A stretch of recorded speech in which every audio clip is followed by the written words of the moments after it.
Hello student, इस video के अंदर हम समझते हैं अध्याय 6 जिसका नाम है साम्यावस्था इक्विलिब्रियम। तो इसके क्वेश्चन आंसर को समझते हैं, इस चैप्टर के क्वेश्चन आंसर। तो इंपॉर्टेंट क्वेश्चन आंसर है एग्जाम की दृष्टि से, तो आपको वीडियो को एंड तक देखना है। और दोस्तों ये है पार्ट 1, अर्थात आपको पार्ट 2 में और क्वेश्चन भी देखने पड़ेंगे। तो पार्ट 1 के अंदर हम क्वेश्चन आंसर को समझते हैं, जितने भी क्वेश्चन है उसको पढ़ते हैं, फिर बाकी जो बच जाते हैं वो पार्ट 2 में आ जाएगा। ठीक है, तो वीडियो को एंड तक देखना। चलिए अपन स्टार्ट करते हैं। क्वेश्चन नंबर फर्स्ट हो जाएगा दोस्तों, सोडा वाटर की बोतल खोलने पर बुलबुले उठते हैं क्यों। आपने देखा होगा, ठीक है, सोडा वाटर की बोतल अगर खोलते हैं, ढक्कन खोलते हैं, तो उसमें से क्या होता है, बुदबुदाहट के साथ में गैस बाहर निकलती है। अब ऐसा क्यों होता है, तो इसमें क्या होता है दोस्तों, CO2 गैस होती है जो कि दाब के साथ में इसको जल के अंदर, यानी जो मीठा पानी होता है ना उसके अंदर विलय करवाया जाता है, यानी कि इसको भरा जाता है।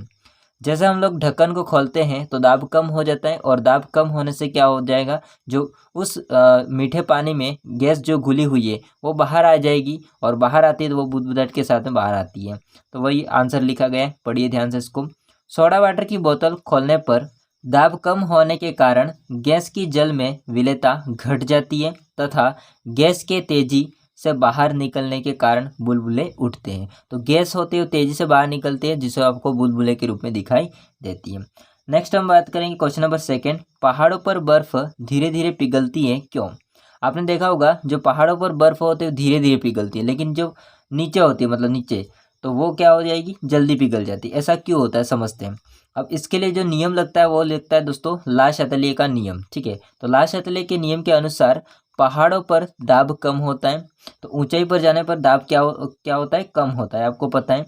तो पहाड़ों पर दाब क्या होता है, कम होता है। अतः बर्फ जल की साम्यावस्था उस और अधिक होती है, मतलब कि जो बर्फ होता है वो जल की साम्यावस्था उस और अधिक होती है जिधर आयतन अधिक होता है, अर्थात हम कह सकते हैं कि जल में बर्फ की ओर, अतः बर्फ होता है वो कम पिघलती है। कहने का मतलब दोस्तों ये होता है कि बर्फ होता है जल की साम्यावस्था उस और अधिक होती है। ठीक है, जिसके कारण से जिधर आयतन ज़्यादा होगा, जैसे कि हम बात कर ले जल में बर्फ की ओर, मतलब धीरे धीरे ये पिघलना स्टार्ट होती है, तो धीरे धीरे पिघलती है जो पहाड़ों पर होती बर्फ वो। क्वेश्चन नंबर 3 की हम बात कर लेते हैं, रासायनिक साम्य क्या है।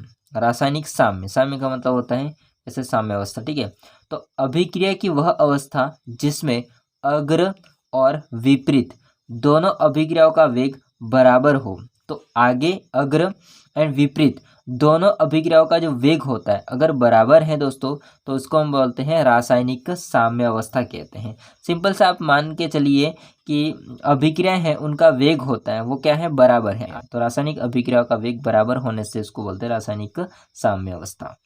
क्वेश्चन नंबर हो जाएगा 4, सक्रिय द्रव्यमान का अर्थ स्पष्ट कीजिए। तो सक्रिय द्रव्यमान का क्या मतलब होता है इसको समझते हैं। आंसर हो जाता है, किसी भी पदार्थ के सक्रिय द्रव्यमान का अभिप्राय उसकी आणविक सांद्रता से होता है। तो अगर कोई पदार्थ है उसका सक्रिय द्रव्यमान का अगर अभिप्राय होता है वो उनकी आणविक सांद्रता पर होता है। तो हम इसको लिख सकते हैं कि पदार्थ का जो सक्रिय द्रव्यमान है वो उसकी आणविक सांद्रता होती है उसके बराबर होता है। अर्थात हम कह सकते हैं कि जो आणविक सांद्रता होती है वो क्या होती है, तो वो होती है आणविक सांद्रता पदार्थ के ग्राम अणुओं की संख्या डिवाइड बाई पदार्थ का आयतन, जो कि 1 होगा और लीटर में होगा। कितना होगा, लीटर में होगा। ठीक है, 1 लीटर कह सकते हैं हम लोग। तो पदार्थ के ग्राम में अणुओं की संख्या डिवाइड बाई हो जाएगा पदार्थ का आयतन। तो पदार्थ का सक्रिय द्रव्यमान होता है वो उसकी आणविक सांद्रता के बराबर होती है। बाकी आणविक सांद्रता का सूत्र ये हो जाएगा। तो यदि आप लोग स्क्रीनशॉट लेना चाहते हैं तो ले सकते हो इतना।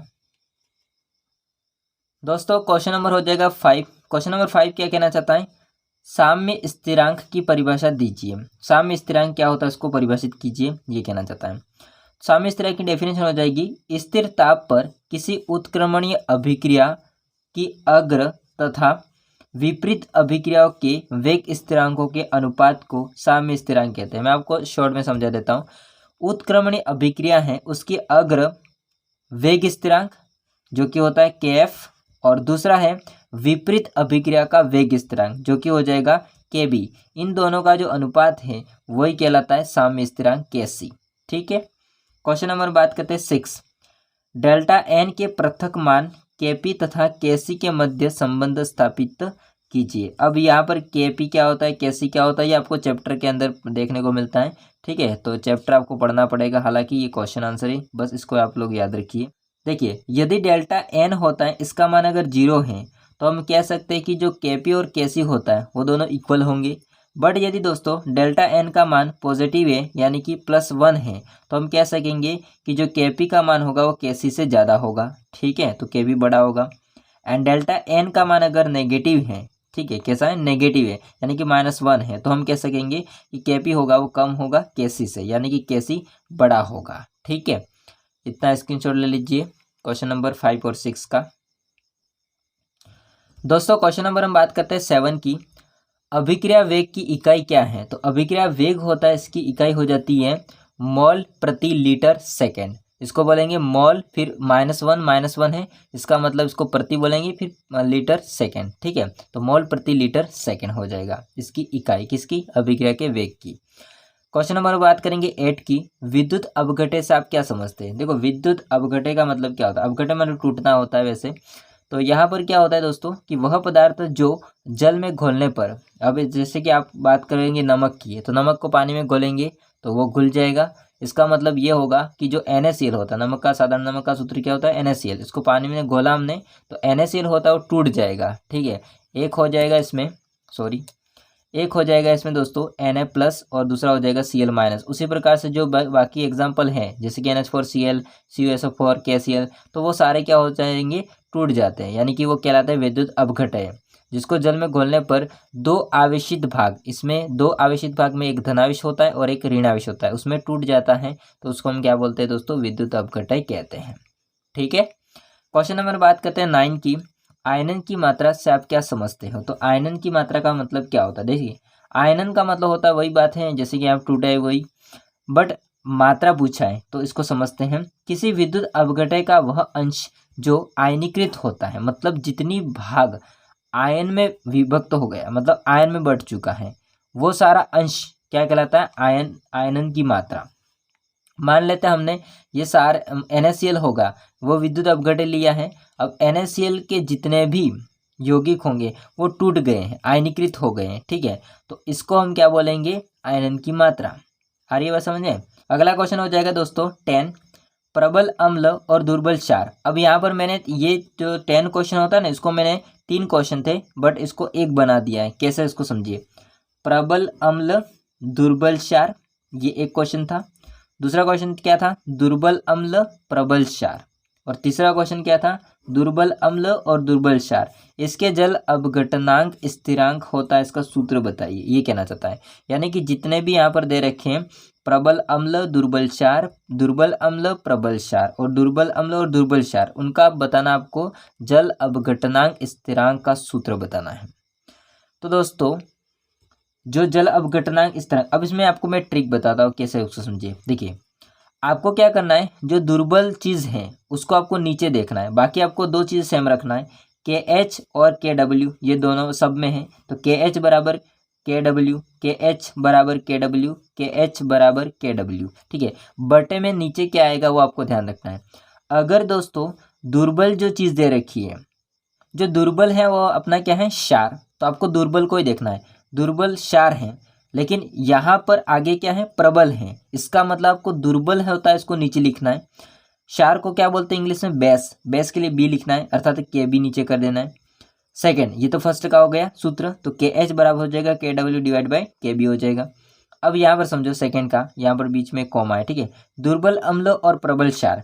अब आपको दुर्बल कौन है वो देखना है, दुर्बल कौन है आपका, अम्ल, लेकिन एक क्या है इसमें, प्रबल है, तो आपको अम्ल जो दुर्बल है उसको लेना है। अम्ल को क्या बोलते हैं, एसिड, तो एसिड के लिए आपको A लिखना है, तो नीचे आ जाएगा Ka। ठीक है, यह समझ में आ चुका है। अब आपको क्या करना आगे से देखिए, दुर्बल अम्ल, दुर्बल अम्ल, यहाँ पर अम्ल है दुर्बल, तो अम्ल के लिए क्या हो जाएगा, A, तो Ka आ जाएगा। और दुर्बल क्षार, अभी इसमें प्रबल नहीं है कोई, दोनों के दोनों दुर्बल हैं, तो आपको दोनों के दोनों लिखने होंगे, जैसे कि यहाँ पर लिखे ना मैंने इसे। तो अम्ल के लिए हो जाएगा Ka और क्षार के लिए हो जाएगा Kb, तो इसको इनटू में लिख देने का है, तो ये हो जाएगा इसका सूत्र। ठीक है, तो ये तीनों का सूत्र हो जाएगा। बात कर लेते हैं अगला क्वेश्चन 11 क्वेश्चन, सम आयनन प्रभाव क्या है? देखो, सम का मतलब समान, आयनन प्रभाव, इसका क्या मतलब होता है इसको समझते। देखिए, जब दो विद्युत अपघटों के विलयन में एक आयन समान है तो कम आयनित विद्युत अपघटे का आयनन कम होता है। एक विलयन के अंदर दोस्तों आपने देखा कि आयन कैसे हैं, समान हैं, तो फिर कम आयनित विद्युत अपघटे हैं उसका आयनन भी कैसा होगा, कम होगा, अधिक नहीं होगा। तो ये कैसे हो जाएंगे, समान आयन। तो इसको बोलते हैं समान आयन का प्रभाव। ठीक है, स्क्रीनशॉट ले लीजिए इतना। दोस्तों क्वेश्चन नंबर 12 हो जाएगा, जल का H+ आयन सांद्रण कितना है। तो जल का H+ आयन सांद्रण कितना है वो आपको लिखना है। तो ये कितना होता है, 10⁻⁷ ग्राम आयन प्रति लीटर, ये हो जाएगा। ठीक है, तो जल का H+ आयन सांद्रण कितना हो जाएगा, 10⁻⁷ ग्राम आयन प्रति लीटर। क्वेश्चन नंबर हो जाएगा 13, आर्हेनियस के आयनन सिद्धांत के अनुसार अम्ल व क्षार क्या है। तो आर्हेनियस का सिद्धांत है, उसके हिसाब से आपको बताना है कि अम्ल क्या होता है और क्षार क्या होता है। देखो यहाँ पर आर्हेनियस में आपको समझना पड़ेगा कि ये बात करेगा कि जल में घोलने से, यानी कि जल में ये क्या देते हैं वो आपको समझना है। अम्ल और क्षार जल के अंदर क्या देते हैं वो देखना है। तो वे पदार्थ जो जल में H+ देते हैं आयन, ठीक है, तो उनको हम क्या बोलेंगे, अम्ल, मतलब आर्हेनियस के हिसाब से। बाकी यदि दोस्तों जलीय विलयन में OH- आयन देते हैं तो उनको बोलेंगे क्षार। तो आर्हेनियस ने बताया कि यदि कोई भी पदार्थ है वो अगर अम्ल के अंदर H+ देता है तो वो कहलाता है अम्ल, और अगर वो OH- आयन देता है तो उसको बोलेंगे क्षार। ये बात है आर्हेनियस की। ठीक है, क्वेश्चन नंबर हम बात करेंगे 14 की। तो लुईस अम्ल व लुईस क्षार कितने प्रकार के होते हैं। देखिए दोस्तों, लुईस अम्ल 2 प्रकार के होते हैं, एक होता है उदासीन, और अगर अम्ल आता है तो उसको आपको लिखना पड़ेगा धनात्मक, विद्युत धनात्मक, ये सेकंड प्रकार हो जाएगा। बट यदि आपको क्षार को पूछा जाए लुईस क्षार कितने प्रकार के हैं, तो उदासीन तो आएगा ही सही, बट आपको क्षार के लिए लिखना पड़ेगा ऋणात्मक। ठीक है, क्या लिखना पड़ेगा, ऋणात्मक लिखना पड़ेगा। आ रही बात समझ में, तो ये चीज़ हो जाएगी। क्वेश्चन नंबर बात करेंगे 15, लास्ट एंड फाइनल क्वेश्चन है 15 क्वेश्चन। बहु प्रोटोनिक अम्ल यानी कि पॉलीप्रोटोनिक एसिड किन्हें कहते हैं। तो बहु का मतलब होता है बहुत सारे, प्रोटोनिक का मतलब होता है प्लस। ठीक है, प्लस चीज। अम्ल किन्हें कहते हैं, ऐसे अम्ल वे अम्ल जो एक से अधिक प्रोटॉन देते हैं, मतलब ऐसे अम्ल जो ज़्यादा H+ देते हैं, H+ कहो या फिर प्लस कहो, प्रोटॉन ज़्यादा देते हैं, तो उनको हम क्या बोलते हैं दोस्तों, बहुप्रोटोनिक अम्ल कहते हैं। जैसे कि यहाँ पर एग्जांपल दे रखे हैं H2SO4, H3PO4, H2PO3। अब इसमें आपको मैं बताता हूँ H2SO4 को डिवाइड करके। देखिए, H2SO4 को तोड़ेंगे तो 2H+ और SO4- 2 में टूटेगा। अब इसमें समझिए H+ जो होता है उसको बोलेंगे प्रोटॉन, और ये अम्ल है आपका H2SO4, इसने जो प्रोटॉन दिए हैं वो एक से ज़्यादा हैं, कितने हैं, 2 हैं, तो इसीलिए इसको क्या बोलेंगे, बहुप्रोटोनिक अम्ल बोलते हैं। तो ये दोस्तों क्वेश्चन आंसर थे पार्ट 1 के अंदर, और इसके अलावा जो बाकी क्वेश्चन बच जाते हैं वो पार्ट 2 के अंदर पढ़ेंगे। बाकी वीडियो कैसा लगा कमेंट करके बताइएगा, वीडियो अच्छा लगा हो तो लाइक करना, चैनल को सब्सक्राइब नहीं किया तो कर देना। मिलते हैं नेक्स्ट वीडियो में, तब तक के लिए जय हिंद, वंदे मातरम।